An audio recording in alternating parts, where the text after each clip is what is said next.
Jessica Evangeline Richmond. It sounds posh, doesn't it? I can still see the match and cigarette boxes she'd collected come tumbling out onto the kitchen table on a Sunday.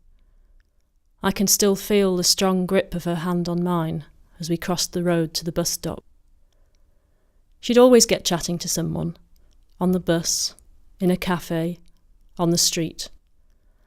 She loved astrology and God, and knew when someone was thinking of her, when their name or house number appeared on the television. I would beg her to tell my fortune with the playing cards. The 9 of hearts was the best in the pack, and if you picked it, she'd say, "You've nothing to worry about," as if it would protect me from all harm. She always introduced me as my little granddaughter. To me, she was just Granny.